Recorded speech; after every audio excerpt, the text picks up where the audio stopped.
Siapa saja yang sholat, tidak usah bayangkan Ka'bah. Bayangkan dia menghadap Rabbul Ka'bah, Tuhan pemilik Ka'bah. Ya Allah, sujud kepada Engkau pendengaranku, penglihatanku, lisanku, kolbuku, darahku, dagingku, tulangku. Kita sebut ini peleburan, sujud fana. Yang kami ambil hadis itu, ya, kita bawakan ke syahadat. Asyhadu, aku leburkan, aku bersaksi bahwa diriku sallallahu ala Muhammad sallallahu alaihi wasallam. Salat itu di dalamnya ada munajah. Munajat telah menjadi bahasa kita hari-hari. Apa arti munajat? Mohon. Apalagi? Mohon itu doa. Munajat, bisik, berbisik-bisik. Berbisik-bisik itu bermanja-manja, bermesra-mesra. Maka munajatun boleh diartikan bisikan mesra cintanya hamba dengan zat yang terkasih, zat yang paling layak dicinta, yaitu zatullah subhanahu wa ta'ala. Munajat itu saya buat analog. Kalau kita punya kekasih, maka malam hari paling senang bermunajat dengannya, bermanja-manja, berbisik-bisik dengannya. Benar nggak? Maka Sufyan Ats-Tsauri setiap kali terbit fajar dia menangis. Apa katanya? Habislah waktuku berdua-duaan dengan Allah Subhanahu wa taala. Habislah waktuku bermanja-manja. Setelah ini orang akan banyak datang, murid banyak datang, banyak kesibukan duniawi. Jadi dulu imam-imam itu nangis kalau terbit fajar. Kalau sekarang senang ya? Atau malah kesel, udah subuh aja nih, gitu ya. Munajatu Rabbil Izzah, bermanja-manja dengan Allah. Mungkinkah kita bermanja dengan yang tidak dikenal? Orang mesti dia bermanja-manja dengan sesuatu yang dia kenal. Maka syarat sholat itu menjadi munajat, ma'rifatul ma'bud, mengenal siapa yang disembah. Karena ma'rifat, mengenal Allah itu tiada batasnya, maka jangan berhenti belajar ilmu tentang Allah Subhanahu wa ta'ala. Dan gak ada namanya orang paling mengenal Allah setelah Nabi Muhammad SAW, kecuali pewaris mutlak beliau yang Allah rahasiakan. Ya. Hari ini banyak orang jualan obral ma'rifat, terus ngaku dirinya satu-satunya yang bisa menghantarkan murid kepada Allah. Nah begitu, itu Arab Badui begitu. Arab Badui datang kepada baginda lalu mengatakan, ya Rabb irhamni wa Muhammadah, sayangi aku dan Muhammad saja, jangan yang lain. Sama persis, yang bisa bawa ke Muhammad cuma saya. Orang-orang begitu, na'udzubillah min dzalik, orang-orang yang telah mengerdilkan rahmat Allah Subhanahu wa ta'ala. Betul guru kita pintar, tapi di luar guru kita Allah juga maha luas kasih sayangnya, pasti dibagi-bagi beberapa. Dari Sayyidina Anas radhiyallahu taala anhu, qala an-nabiy sallallahu alaihi wasallam, innal mu'mina, sesungguhnya orang beriman, idza kana fi shalah, jika dia salat, ini orang mukmin, fa innama yunaji rabbah, dia sedang bermanja-manja, berbisik-bisik kepada Allah. Oke? Kalau orang nggak beriman, bisik-bisik itu cepat-cepat gak? Bermanja-manja itu tergesa-gesa gak? Enggak ada orang bermanja-manja itu tergesa-gesa. Fala yabzuqanna baina yadayhi wala an yaminihi. Maka adabnya direalkan walaupun Allah tidak menempati ruang depan, kanan, kiri, atas, bawah, namun adabnya tidak boleh meludah ke depan. Ya. Tidak juga ke kanan, ya. Tapi meludahlah. Kalau dulu boleh meludah di masjid, sekarang boleh nggak? Bisa algojonya Ki Abdurrahman dan Habib nanti turun tangan, ya. Wahada haitsu kanat as-salah 'ala turab, kata Abu Yasin Muhammad, ini jika sholatnya di atas tanah atau pasir. Wa illa fayakhudhu bi yadihi al-yusra. Nah, kalau kita sekarang berdahap, maka kalau yang lagi batuk atau berdahap, sediain kain. Ini yang pakai kain, ada kain, biasanya orang bawa kain lap. Ya, dulu orang suka simpan, ya, di saku dia. Sapu tangan. Itu tradisi yang bagus. Ambil pakai tangan kanan lalu dibuang. Boleh. Nah, kata beliau, fayakhuzahu biyadihi al-yusra kama nussa alaih. Maka ambillah dengan tangan kiri lalu simpan lagi. Gitu. Itu sunnah sebenarnya. Ya. Ansai kepada Allah. Dan wala an yaminihi, juga jangan di kanannya, karena di sebelah kanan ada malaikat sholat. Jadi setiap sholat ada malaikatnya. Apa doa malaikat? Allahumma salli ala fulan, ya Allah turunkan rahmat kepada si fulan. Kalau kita meludah ke kanan, itu malaikat pergi, ya. Wal yabsuq an yasari aw tahta qadamihi falyadfinha. Kalau dia mesti juga meludah, maka ke kirinya atau ke bawahnya, atau sesuai kalimat tadi, dia pakai kain, pakai tangan kiri, lalu dia simpan lagi. Jangan ditelan, ya. Itu dahanya jangan ditelan. Jorok kali itu. Ya. Masa gitu, ya. Jadi sunnah sekarang membawa apa? Sapu tangan itu kalau sholat, terutama bagi yang ada lendir-lendir atau dahak. Kalau enggak usah, enggak apa-apa, ya. Tisu lebih baik. Dulu belum ada tisu, bid'ah juga itu kayaknya tuh, ya.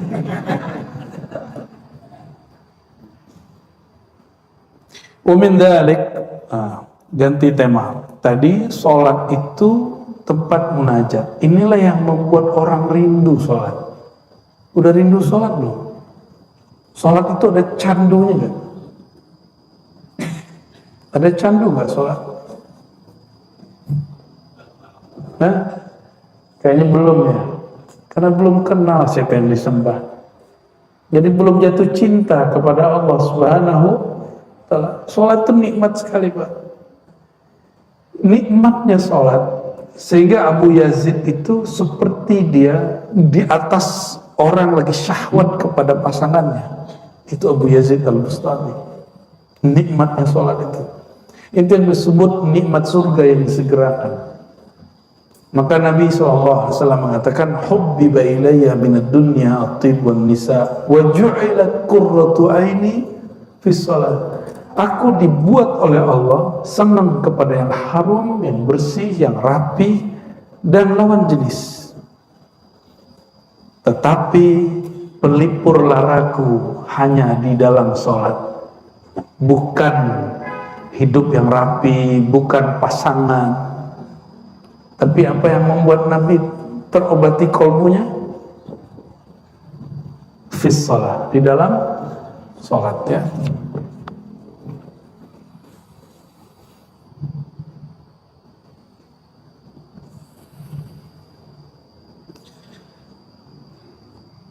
Sir sholat, rahasia sholat yang lain. Nah, yang berikut, ini nggak tahu nomor berapa lah ini, ya.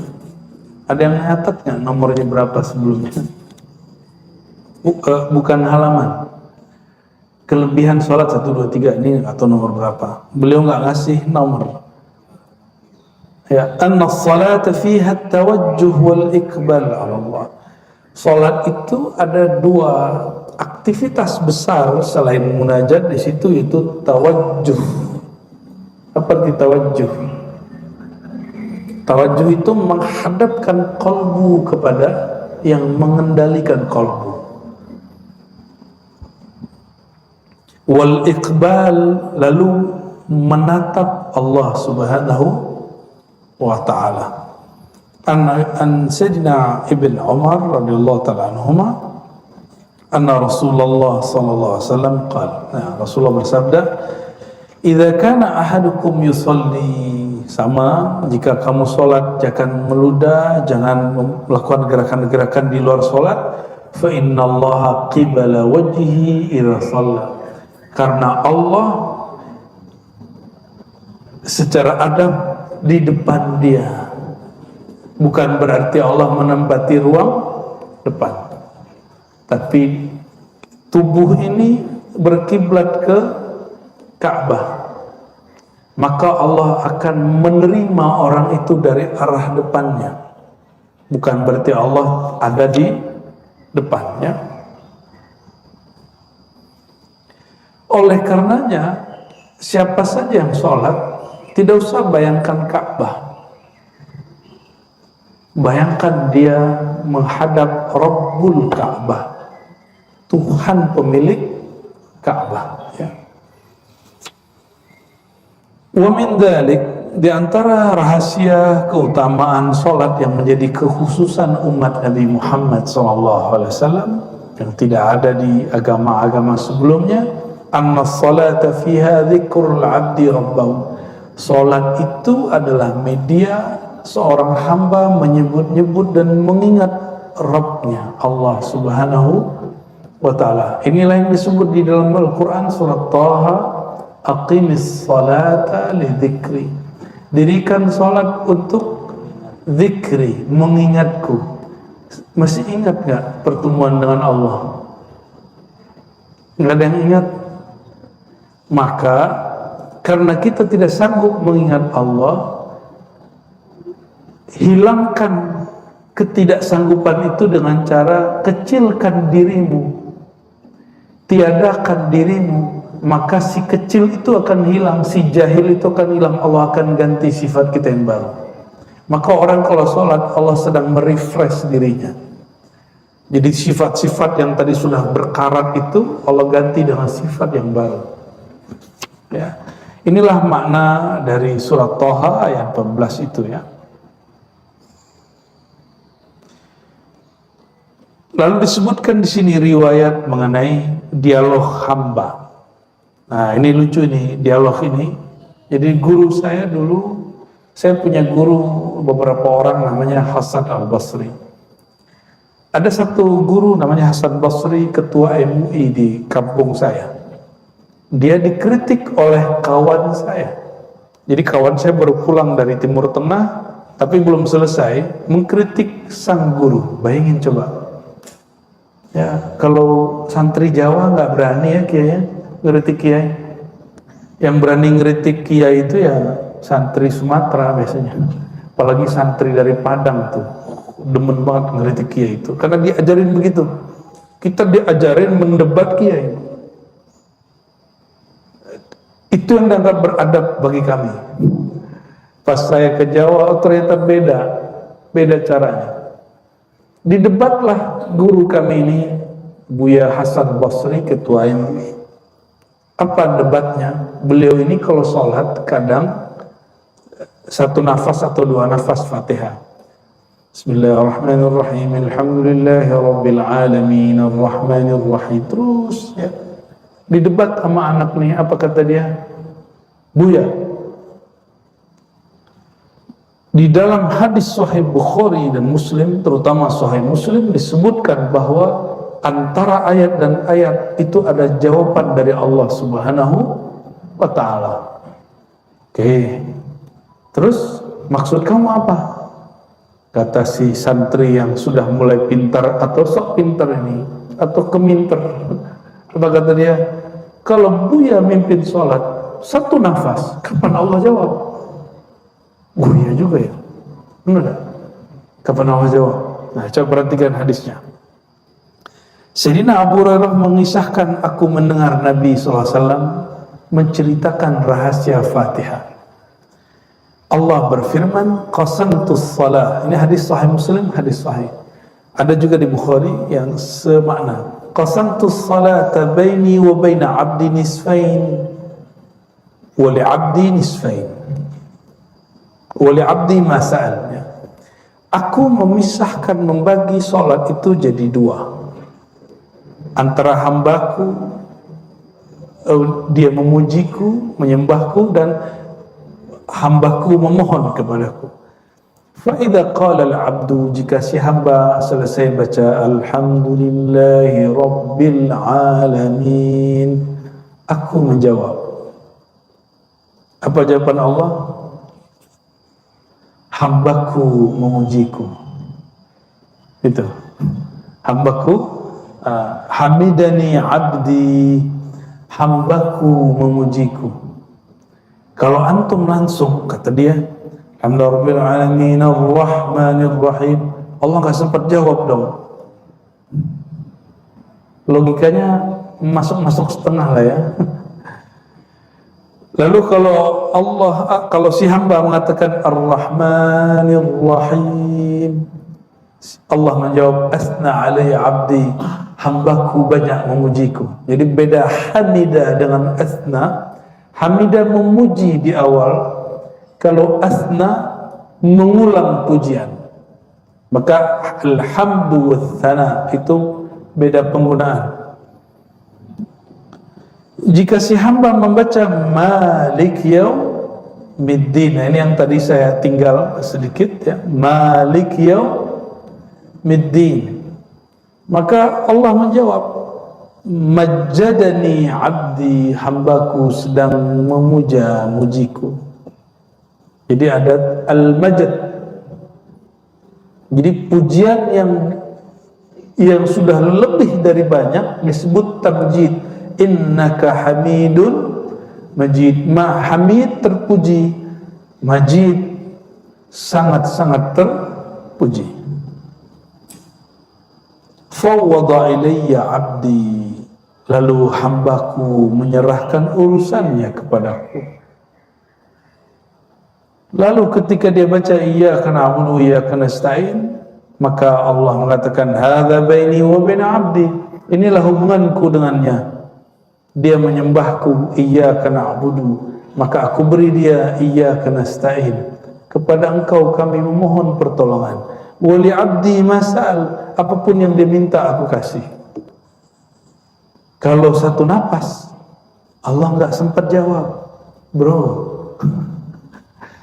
Itu guru saya sempat kemudian terpengaruh. Maka beliau sudah pensiun jadi ketua MUI dan sudah nggak mau debat.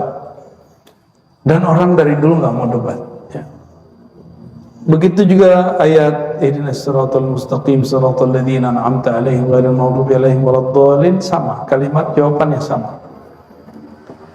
Apa jawaban kami? Mungkin ini pernah saya bahas di waktu yang lain, mungkin ada yang lupa, sekedar mengingatkan. Dalam aqidah Ahlussunnah, kalamullah bila harfin wala sautin.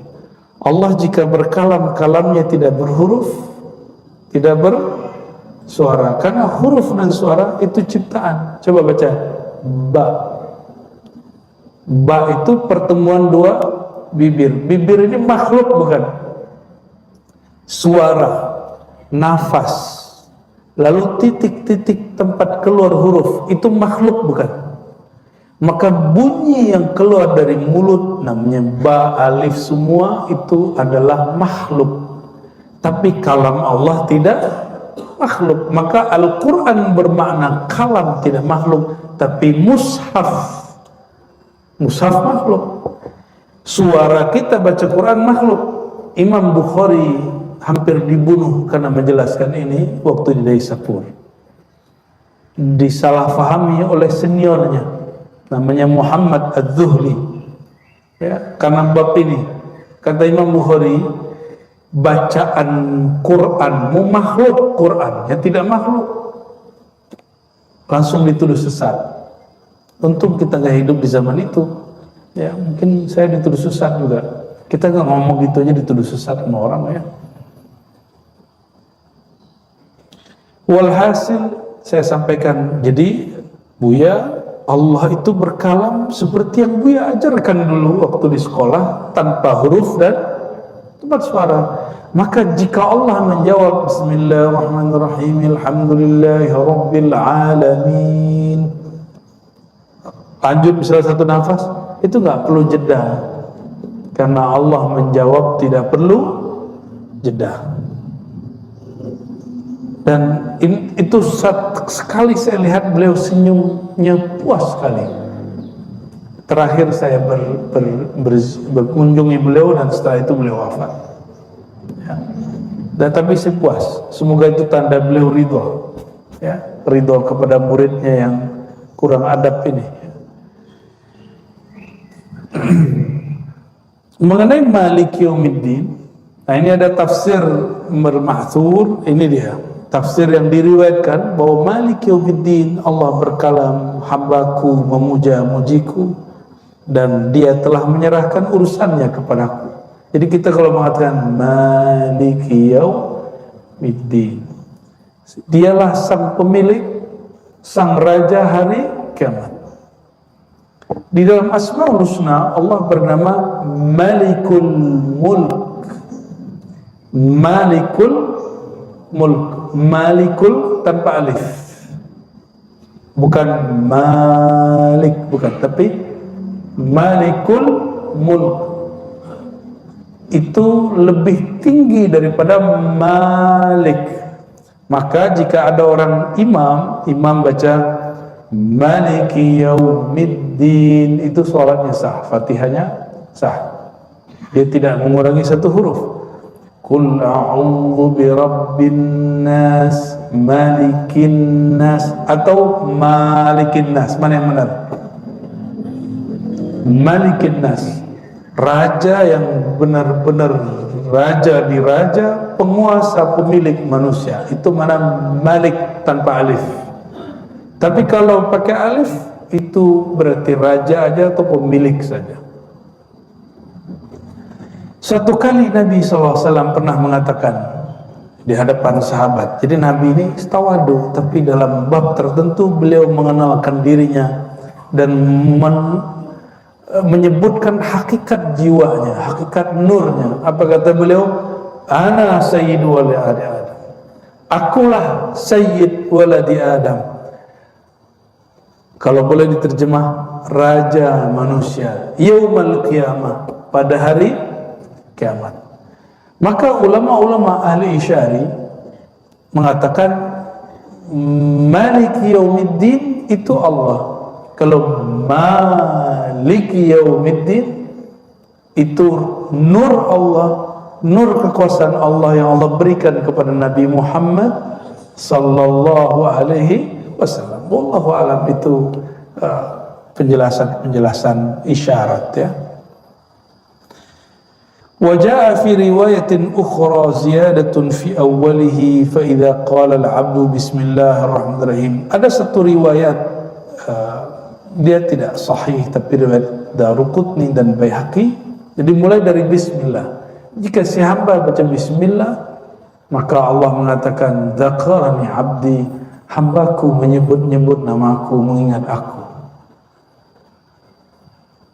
Senang diingat sama orang. Ya, senang diingat. Itu namanya sifat jalal Allah yang Allah sertakan pada diri kita. Karena dalam diri ini ada hembusan ruh. Ruh itu dihembus langsung dari Allah SWT. Maka Allah menyertakan sedikit beberapa sifat-sifatnya. Itu sebabnya kita dapat mendengar. Itu kan dari sifat ruh semua. Melihat, ya. Kalau nggak ditiup, itu tubuh nggak bisa mendengar. Dan juga termasuk karakter ingin diingat. Ya. Orang kalau faham ini, mengingat dia akan dihantarkan mengingat Rasulullah, mengingat Rasul akan menghantarkan dia ingat kepada Allah. Itu yang disebut di hadis Imam Ahmad, Imam Ibnu Majah, Man awliya Allah, siapakah wali Allah wahai baginda? Beliau menjawab, man idza ra'aitahu dzukirullah, orang yang jika engkau pandang, engkau ingat, engkau visualkan, engkau bayangkan, engkau kirimin Fatihah, mengingat dia, menghantarkan engkau mengingat Allah Subhanahu wa ta'ala. Kenapa? Bukan lagi fisik dia yang kita lihat, tapi sirruhnya yang bersumber dari hembusan Allah Subhanahu wa ta'ala. Itulah guru mursyid. Itu yang disebut guru. Jadi orang kalau dapat ijazah 7, pandang dia nggak membuat kita ingat Allah, maka dia bukan mursyid kita. Carilah mursyid yang kalau mengingat dia, memandang dia, membuat kita teringat baginda, membuat kita terhantar mengingat Allah Subhanahu wa ta'ala. Dan itu makamnya Nabi Muhammad SAW. Lalu pewaris-pewaris Nabi Muhammad sallallahu alaihi wasallam. Semoga di antara kita diizinkan untuk mencapai maqam ini. Amin ya rabbal alamin. Wa min dzalik, di antara sir rahasia daripada salat yang merupakan kekhususan umat Nabi Muhammad SAW. Jadi salat itu Bapak Ibu, ibadah secara umum, setiap ibadah ada malaikatnya. Dan malaikatnya ada 2 jenis, malaikat bumi dan malaikat langit. Khusus Fatihah yang dibaca dalam sholat itu ada bacaan amin. Coba amin. Nah ini amin. Yang bisa bahasa Arab, amin itu terjemahannya apa? Hah? Coba tasrifnya apa?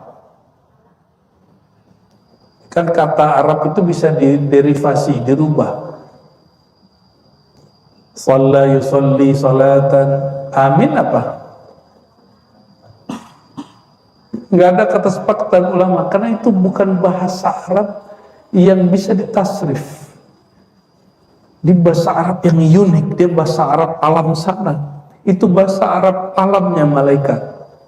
Maka ketika orang baca waladhdallin, jangan terlalu panjang doanya ya. Waladhdallin. Ya, dan jangan kemudian didengung terlalu panjang. Dol itu keliru itu, ya. Enggak boleh itu bila gunnah, tanpa ada dengung.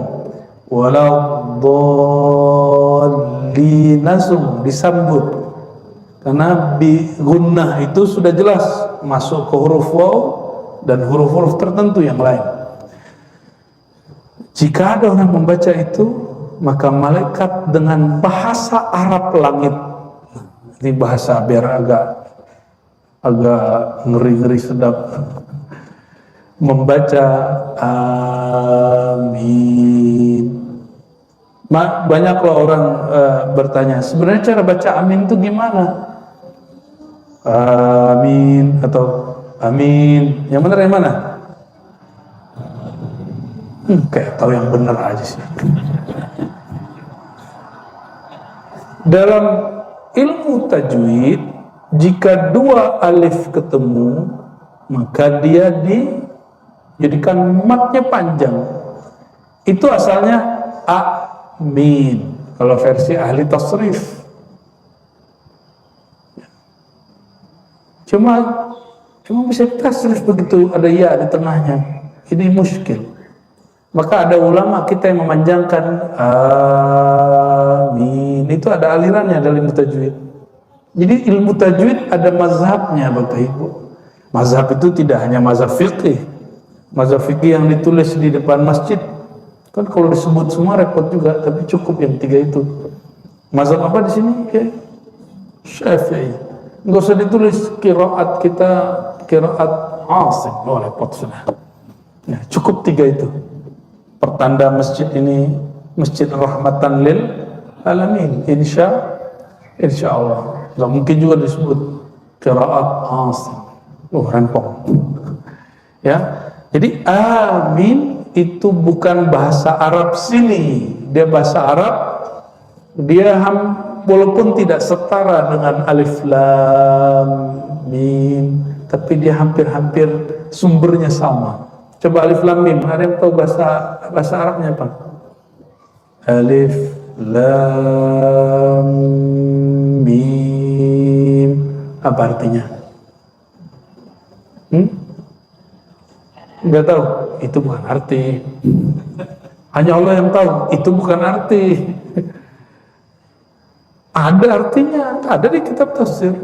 Namun dalam tafsir Jalalain yang dibaca Kiai Imam Suyuti mengalihkan makna, bukan memaknai. Wallahu a'lam bimuradihi.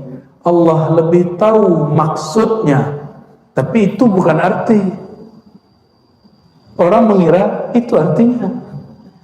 Itu pertanda bahwa huruf Arab yang ada di Quran bukan huruf Arab yang dibuat-buat baginda Nabi Muhammad SAW, tapi itu Arab yang asli dari hadirat Allah Subhanahu wa Ta'ala. Maka dalam ilmu lughah ada satu kaidah, annal lughata bal lughat fil alam min Allah. Semua bahasa bersumber dari Allah. Semua bahasa bersumber dari Allah. Atas dasar itulah kita tidak menolak orang menyebut Allah dengan sebutan Gusti, Pangeran, Tuhan. Kita tidak nolak, karena semua bahasa dari Allah Subhanahu wa Ta'ala. Yang menolak, dia tidak mengerti ilmu bahasa, padahal Al-Quran itu sumber bahasa. Nah, saya mau tanya lagi, jadi alif lam mim bahasa apa? Bahasa langit? Enggak, itu tempat, langit itu tempat. Bahasa apa? Coba bacain awal-awal surat Yusuf.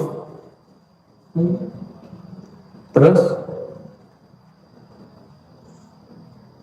Qur'anan, kami jadikan Quran itu Arabian, maka alif lam mim itu bahasa Arab, tapi bukan bahasa Arab sini.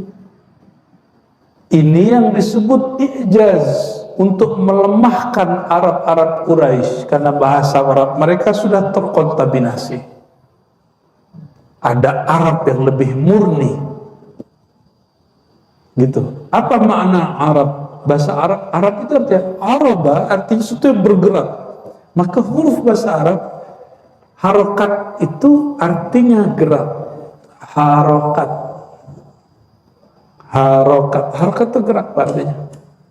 I'rab itu mengetahui harokat akhir dari satu kata, dan satu kata tidak selalu stagnan seperti bahasa Indonesia. Saya makan, bisa nggak? Saya makana, makani, makanu, nggak ada. Dalam bahasa Arab, makan itu akala, yakulu, yakul, kul, kulu, kuli, banyak sekali. Itu disebut dengan i'rab.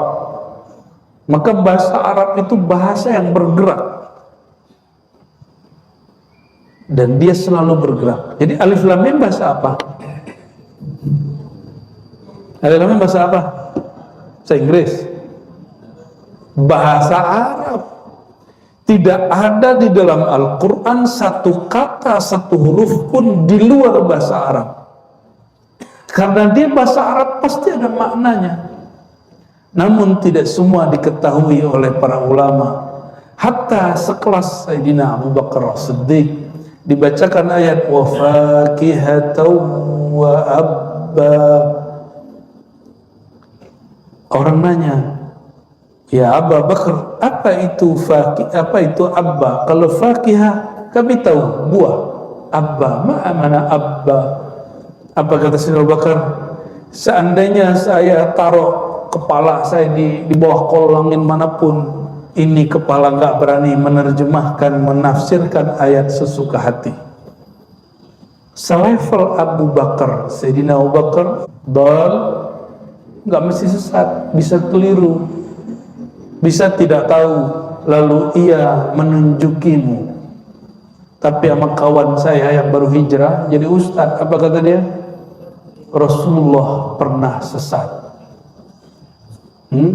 Orang kalau baca Quran nggak belajar akidah, sesat menerjemah Quran. Oleh karena itu akidah minal Quran, akidah itu bagian dari Al-Quran. Kalau kita pakai Quran, ada nggak sholat 5 waktu? Sholat cuma 3 waktu. Aminah Wadud, tahu Aminah Wadud yang mimpin sholat Jumat, perempuan? Itu kita tanya, kenapa sih ente mimpin sholat Jumat? Apa jawaban dia? Di Quran nggak ada larangan perempuan jadi imam sholat Jumat. Iya juga sih ya, tapi blow on.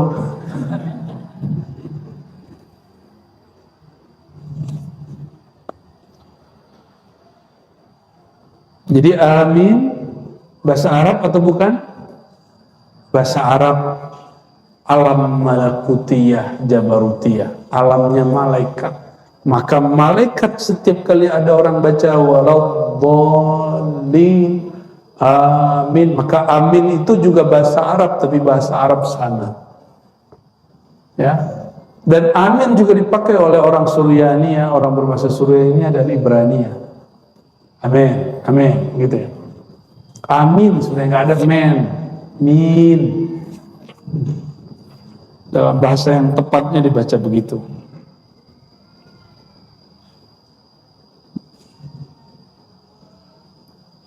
Apa dalilnya? Diriwayatkan oleh Sayyidina Abu Hurairah radhiyallahu taala anhu, Nabi SAW bersabda dalam hadis yang sahih riwayat Imam Bukhari dan Muslim, "Idza ammana al-imam fa aminu." Jika imam mengaminkan, maka aminkanlah olehmu, fa innahu man wafaqa ta'minu ta'minal malaikah. Siapa yang aminnya, ini mumpung kan sudah selesai amin-aminan kan, sudah selesai kan, 01, 02, 03. Ini hebat sekali nih kita nih, keramat nih, mengarang kitabnya keramat nih. Tahu aja kita ngajinya setelah pemilu. Karena babnya amin kayak cocok logi yang cocok. Siapa yang beriringan antara aminnya dengan amin malaikat yang di sana? Saya tanya guru saya, itu aminnya di malaikat mana? Guru saya nggak ada yang jawab. Ketemu di kitab Imam Al-Jili, beliau mengatakan, waktu ruhku diperjalankan, aku melihat bahwa itu di langit keempat. Wallahu a'lam bis-shawab. Ya. Jadi malaikat di langit sekian itu mengaminkan yang tadi antum baca waktu subuh. Waladhdallin amin. Dan ini dalil bahwa amin adalah salah satu bahasa malaikat, dan ini juga dalil bahasa malaikat, bahasa Arab. Bahasa malaikat, bahasa Arab. Ghufira lahu ma taqaddama min dzambih, maka diampuni dosanya yang berlalu. Jadi pengampunan dosa itu ada yang cara ekspres, ini dia. Ada yang cara panjang, puasa Ramadan 30 hari, qiyamul lail 30 hari. Apalagi? Ada yang tobat, ada yang kafarah, ya. Ada macam-macam. Nah, ini cara ekspres. Paling gampang tuh baca Fatihah, diampuni dosanya. Namun masalahnya, kapan kita tahu amin kita sama dengan amin malaikat? Ada yang tahu? Kalau ada yang tahu, bagi tahu kita lah. Ya, pura-pura nggak tahu saya. Ya. Emang nggak tahu, hanya Allah yang maha tahu. Kita ini hanya diberitahu. Ditahunya insan diberitahu oleh yang maha tahu. Juga disebutkan oleh riwayat Imam Bukhari Muslim yang lain bahwa idza qala ahadukum amin, jika kamu membaca amin, qalatil malaikatu fis sama, malaikat yang di langit juga membaca amin, fawafaqat ihdahumal ukhra, samalah aminmu dengan aminnya dia, ghufira lahu ma taqaddama min dhanbi, diampuni ya. Berarti Al-Fatihah sendiri sudah sangat ajaib ya, sangat ajaib. Jadi ketika disebut bahwa Al-Fatihah dialog hamba dan Allah, Allah membalas pujian hamba, maka seorang guru saya mengatakan, tahukah engkau salawat Allah pada dirinya?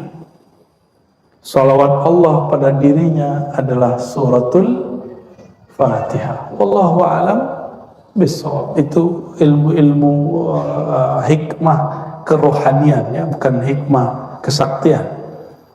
Wa min dzalik, halaman 66. Di antara sir rahasia salat itu, tanha sahibaha anil fahsya'i wal munkar. Tanha itu menahan, bukan melarang. Ya, terjemahan di sini apa? Nahi mungkar itu bukan melarang tapi menahan. Nahan ya. Menahan pelaku sholat dari fahsya, dari perbuatan keji, wal munkar, dan sesuatu yang tidak dikenal nilai baiknya. Jadi apa yang disebut munkar? Yang tidak dikenal sisi baiknya disebut munkar, diingkari, tidak dikenali. Qala Allah Ta'ala, ini ayat sudah sering dibaca, surah Al-Ankabut ya, di tengah ayat, wa aqimis salata innas salata tanha anil fahsya'i wal munkar. Dirikanlah salat karena sesungguhnya salat menahan daripada fahsya dan munkar. Wala dzikrullahi akbar, sungguh mengingat Allah itu lebih besar. Wala dzikrullahi, lebih besar dari apa? Dari dunia dan seisinya. Wallahu ya'lamu ma tasna'un. Karena zikrullah itu besar efeknya, maka fahsya dan mungkar, keji dan kemungkaran itu terpinggirkan sendiri. Jadi kalau ingin memberantas keji dan mungkar, jangan langsung sweeping. Dirikan di tempat itu sholat. Hidupkan majelis-majelis yang mengajarkan sholat di situ. Baru kalau antum mau sweeping, izin dulu dengan polisi ya kan, kerjasama kalau perlu. Jadi jangan main langsung sweeping itu bid'ah ya. Hisbah kita, nahi mungkar kita dimulai dengan al-amru bil ma'ruf. Salat itu ma'ruf. Dirikan dulu yang ma'ruf, kemungkaran akan rontok dengan sendirinya. Jangan berantas kemungkaran dulu. Itu tidak sesuai dengan ajaran Nabi Muhammad sallallahu alaihi wasallam. Faqad amara subhanahu wa ta'ala bi iqamatis shalah wa bayyana athar as-shalah fi man aqamaha anna tanha 'anil fahsya, sampai akhir. Lalu ini barangkali terakhir pada pagi ini, anna as-salata tuhadzibul 'abda min as-sifatidz dzamimah. Salat itu mentahzib, melatih, membersihkan, merapikan, itu tahzib. Melatih, membersihkan ya seorang hamba minas sifatidz dzamimah, dari sifat yang tercela. Ya, dari sifat yang tercela. Orang kalau baca Allahu Akbar, dia sombong nggak? Tapi kenapa kalimat takbir itu jadi simbol kesombongan orang Islam hari ini? Ada apa dengan takbirmu? Wajar takbirmu tidak dimenangkan Allah, karena Allah yang kau sebut dalam takbirmu tidak engkau besarkan di kolbumu. Ini PR kita. Karena di dalam hadis yang hasan disebutkan bahwa di akhir zaman ini sudah dekat masanya. Daerah Rum itu ditaklukkan bukan dengan perang, tapi hanya dengan takbir. Takbir seperti apa itu? Ini yang disebut Nabi Muhammad SAW, ya. Inna a'da'ika man baina janbaik. Musuh terbesarmu adalah emosimu, egomu. Kecilkan dulu ego kita, baru kita bisa ngalahin ego orang. Saya suka takbir kalau lagi ngaji, tapi bukan takbir kesombongan, karena yang kita besarkan Allah. Lalu kenapa kita merasa sok besar, sok bener? Dakwahnya sok bener, manhajnya sok bener. Enggak, kita enggak begitu. Dan kita sedih sekali orang membentak dengan takbir. Yang dibentak ustadznya karena beda pilihan dengannya. Pernah ngalamin atau pernah bentak ustadz? Antum durhaka itu ya. Guru itu paling kenal Allah. Dia tahu kapan takbir itu jadi senjata. Masih ingat 2016, 2019, 2014 ya, 2019. Saya Pak di Pondok Labu, saya diteriakin orang dari luar. Dia nggak ngaji di dalam. Saya bilang, politik demokrasi tidak pernah ada di Quran, tidak pernah ada di Sunnah Nabi. Maka beda pilihan bukan beda iman. Takbir dulu, keluar. Kita panggil ET masuk sini. Takbir depan aneh. Gak ada yang berani satupun. Takbirnya berani di luar masjid. Itu syaitan bertakbir.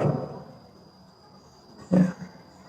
Cuma karena saya tidak mau pro dengan 00 itu. Kenapa?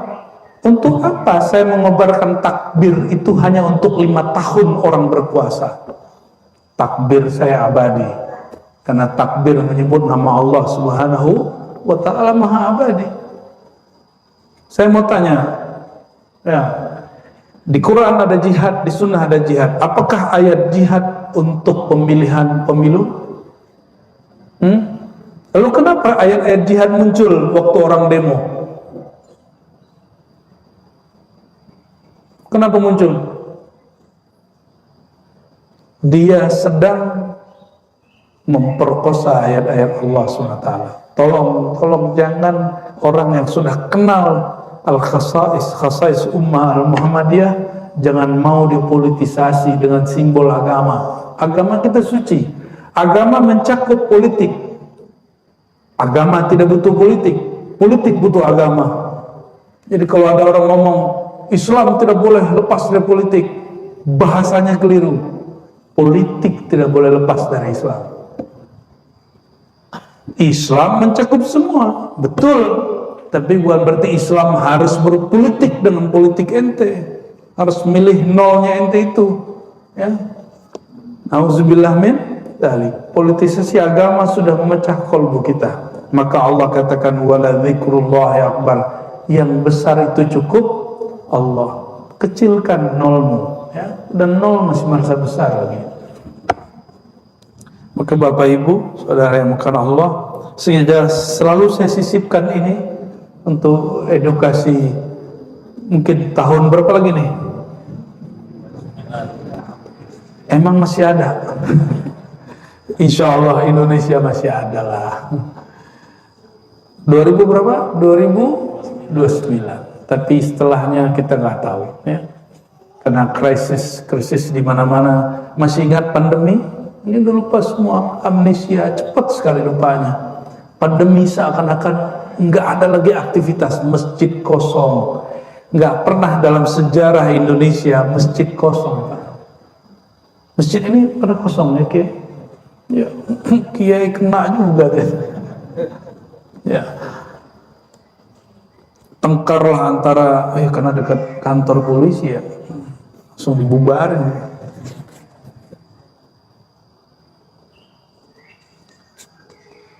Dan dalam hadis dikatakan nanti di hari kiamat akan muncul orang gak ada haji. Untungnya pandemi kemarin orang masih ada haji. Oh berarti bukan yang kemarin. Cuma mungkin kemarin itu trial. Kita nggak tahu suatu saat akan muncul lagi begitu. Wallahu a'lam. Ini bukan nakut-nakutin, ini memang menakutkan. Tapi tenang, waladzikrullahi akbar. Mengenal Allah itu lebih besar. Menyebut nama Allah itu lebih besar. Gak usah khawatir nanti paceklik katanya El Nino, El Nano, El Nino, terserah dia mau datang. Ya, karena dalam hadis disebutkan nanti sebelum Isa turun, Dajjal muncul, Al-Mahdi berjuang, nanti ada 3 tahun masa paceklik. Hujan gak turun, gagal panen di mana-mana, kelaparan di mana-mana, orang berebut air, berebut nasi, berebut semua. Sebelum masa itu datang, berlatihlah tidak bergantung dengan air, bergantunglah dengan zat yang menciptakan air. Jangan bergantung dengan lagi nasi. Mulai bukan pengen sehat, bukan, tapi ingin menyehatkan kolbu. Ya. Waktu bulan tahun 2020 masih ingat bulan puasa, orang panik buying. Ya. Karena ada yang mengatakan 15 Ramadan terjadi dukhon. Akhirnya pada borong beras habis di banyak gudang. Ini Ustaz nggak tanggung jawab. Habis itu dia mengatakan hadisnya dhaif, tapi orang sudah panik duluan. Wala yasta'fu minan nas. Dia nggak minta maaf sama orang. Minimal dia minta ampun kepada Allah Subhanahu wa taala karena bikin gaduh. Sayyidina Muaz, jangan kambat kajian Bapak Ibu, mimpin sholat itu kurang 1 orang, terganggu 1 orang karena sholat dia kepanjangan. Nabi langsung kasih gelar afattanu anta Muaz, kamu pengacau umat hai Muaz. Menggigil Muaz begitu. Makanya Muaz dididik oleh Rasulullah SAW, akhirnya paling mengerti halal haram. Dididik begitu sama Rasulullah SAW. 1 jamaah berkurang, 1 jamaah terganggu dengan imamnya dia. Bayangkan ceramah-ceramah kita hari ini mengganggu banyak orang. Nauzubillah min dzalik. Kasihlah ceramah yang rahmah, ya. Enggak, Islam itu tegas. Tegasnya Rasulullah itu dengan rahmah. Dalam lembutnya dia tegas, dalam tegasnya dia sayang. Nabi itu tegas bukan untuk kebencian. Nabi itu lembut bukan karena kelemahan, tidak. Karena yang dapat mengalahkan kekasaran, kezaliman itu cuma kelembutan. Coba antum lihat, mohon maaf, pemimpin mana yang senang dihujat? Pasti dihancurin orang menghujat dia. Tapi saya menyaksikan di hampir semua negara dan dalam sejarah Islam, pemimpin-pemimpin yang zalim takluk kepada ulama yang kolbunya lembut. Takluk. Dalam silsilah zikir kami, Thariqah Naqsyabandiyah Khalidiyah, itu ada seorang imam namanya Yusuf Al-Hamadani. Yusuf Al-Hamadani punya guru Abu Ali Al-Farmadi. Ini sezaman dengan Ghazali. Yusuf Al-Hamadani ini murid dari Abu Ali dan dia kawan sama-sama santri dengan Ghazali. Yang kita kenal siapa? Imam. Jadi ada nama Yusuf Al-Hamadani, ada Ghazali. 2 orang ini, Imam Ghazali jadi profesor kesayangan Perdana Menteri, Yusuf Al-Hamadani orang yang paling disegani Perdana Menteri. Itu kalau Yusuf Al-Hamadani datang di majelis tempat duduknya Perdana Menteri dan Raja, langsung rajanya turun, Pak. Turun, tafadhal Syekh. Gak berani dia duduk di situ. Padahal Yusuf Al-Hamadani tidak pernah ngata-ngatain si Raja, Perdana Menteri. Tapi kata-kata dia betul-betul berpengaruh dalam merubah kolbu si pemimpin ini. Tapi coba ganggu si raja itu, besok gak nyampe, hari ini hilang orangnya. Soeharto, masih ingat? Soeharto sama orang yang kritik dia hilang orangnya. Tapi belakangan di akhir hayatnya dia udah mulai takbiran, mimpin takbiran, ya. Sudah mulai bangun masjid di mana-mana, masih ingat? Itu karena ada orang berhati lembut tapi tegas, gak bisa digoyang oleh beliau, gak bisa dibayar oleh beliau. Orang ini membackup. Kalau nggak kita yang backup, siapa lagi yang backup? Maka saya husnuzon dengan ulama-ulama yang membersamai pemimpin-pemimpin yang keras, pemimpin yang dituduh-tuduh culas. Kita doakan semoga adanya mereka dapat memperbaiki kolbu si pemimpin dengan cara yang hanya Allah yang tahu. Amin ya rabbal alamin. Begitu Pak, kalau kita belajar al-khasais al-Muhammadiyah, kekhususan umat Nabi Muhammad sallallahu alaihi wasallam. Semoga bermanfaat. Karena sholat itu ada rukun, ada syaratnya.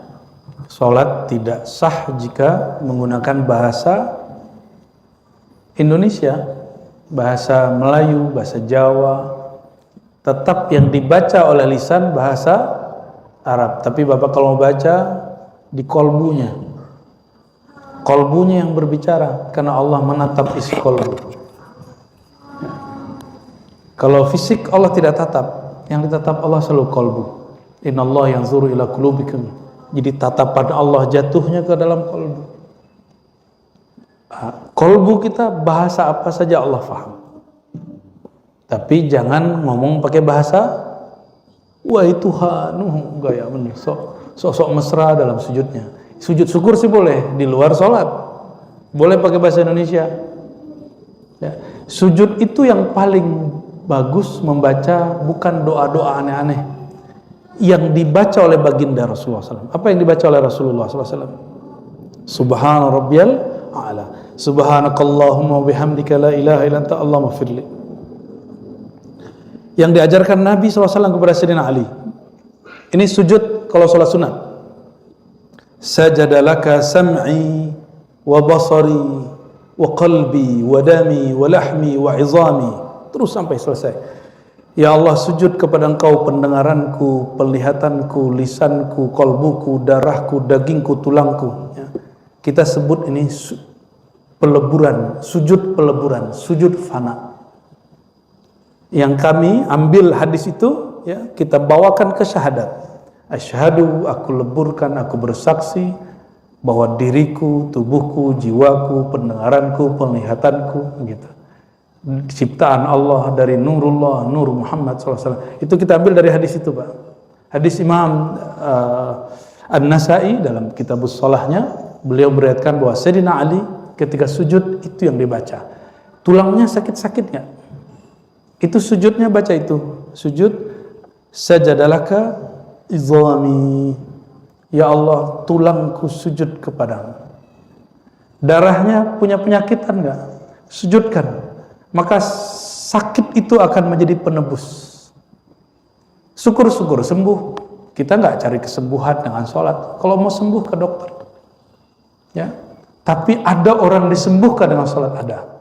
Tapi kalau nggak sembuh, jangan salahkan sholatnya, karena sholat bukan klinik kedokteran, bukan.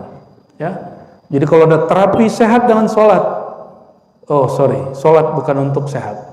Tapi rahasia sholat biasanya orang dapat sehat. Mohon maaf Bapak Ibu, mohon maaf mungkin ada yang sudah duduk di atas kursi. Tapi kalau orang rajin dia tahajud dari mudanya, dia nggak akan kemudian sulit dari atas ke bawah. Dia pasti bisa. Walaupun dia kalau jalan sudah ringkih. Ini yang saya rasakan selama bulan puasa, jadi badan saya agak sakit-sakitan sebelum Ramadan. Tapi dengan tarawih ke 20 rakaat semalam naik turun. Ternyata tulang kita jadi kuat, persendian kita jadi kuat. Jadi tubuh ini Allah ciptakan untuk bergerak, bukan diam. Maka bagian yang paling sering diam itu punggung. Nabi sering bekam di situ. Dibuang darahnya, karena Imam Syafi'i pernah berkalam, satu cairan, satu yang bersifat cair, diam pasti membusuk. maka darah-darah kita itu jadi kotor di punggung. Ini yang bikin sakit. Cukup 1 senti ada pembekuan sedikit saja, bahkan sekian mili, punggung kita langsung pegal-pegal. Dan itu hanya dengan ruku dan sujud. Tapi ingat, ruku sujud bukan untuk menghilangkan sakit punggung. Ya, nanti salah niat. Saya udah ruku, udah sujud, gak sakit, hilang-hilang. Ya iya, ente habis dipatahin punggungnya sama orang, ya jahat. Bapak Ibu, jadi cara kita sujud dan ruku, aktifkan kolbu. Ya, lisan menerjemahkan isi di dalam. Jangan lisan ikut kolbu. Kolbu ikut, baru namanya abdun lillah, hamba Allah Subhanahu